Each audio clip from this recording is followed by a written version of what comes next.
Hello and welcome to Outlandish Oddities, where we take a look at the strangest indie games the internet, or in this case retailers, have to offer. I'm Matt Brown and I'll be your host. Today, I'll be taking you on a trip back in time to the year 1995. Point-and-click games for the PC were running rampant. AAA studios differentiated their titles with amazing graphics, complex stories, and massive immersive worlds. But what would an indie producer do to stand out in this oversaturated point-and-click market? Well, the answer for most was to get bizarre and gimmicky. There were so many weird indie point-and-clicks in the 1990s that, to many, they defined the genre more than the big AAA titles. While each of these games has their own quirks and charms, one game in particular stands above the rest to me. Total Distortion. Created by Pop Rocket, Total Distortion defines itself as a music video adventure game. There's a lot of plot going on, but I'll try to give you the basics.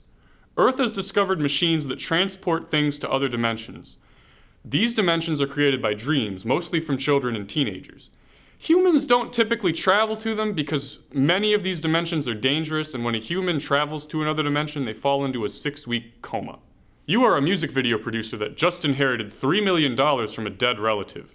You use this money to create a video production tower and beam it and yourself to a dimension with caves full of resonating guitar wailing, the Distortion dimension. Your goal is to become rich and famous by creating music videos using content you film in this dimension and selling them to popular TV hosts. Diving into gameplay, there's a whole lot to do, most of which has nothing to do with your progress. You can sleep, read, eat, drink, listen to radio, film, buy guitars, and of course, produce music videos. I played on the normal setting, and I found that in order to get anything done, I have to start producing music videos as soon as possible. But first, we'll have a quick rest and get the creative juices flowing with my favorite sandwich.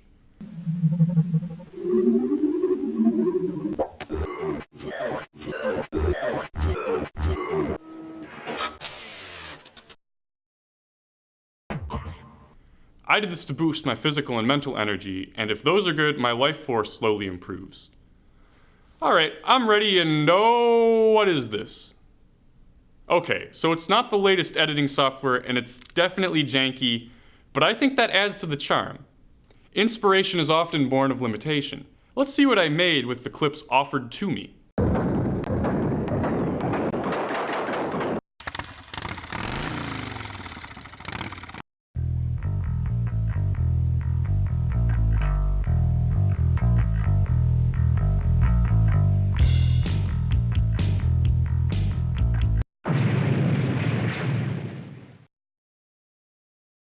Wow.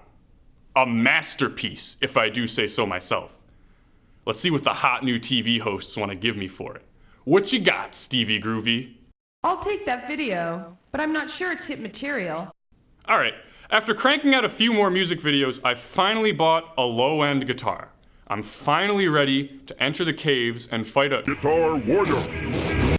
Now we rinse and repeat.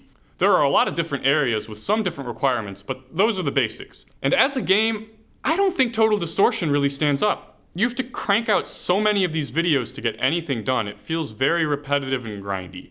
You get more material as you pass through each new area, but your number of clips is still so limited, it's hard to come up with new ideas time and time again.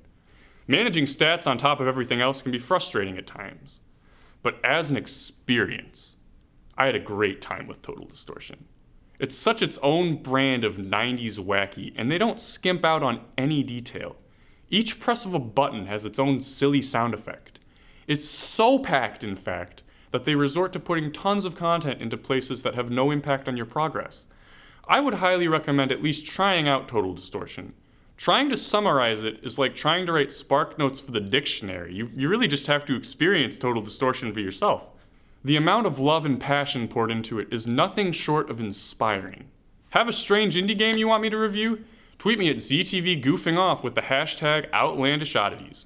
Until next time, I'm Matt Brown, and this has been Outlandish Oddities.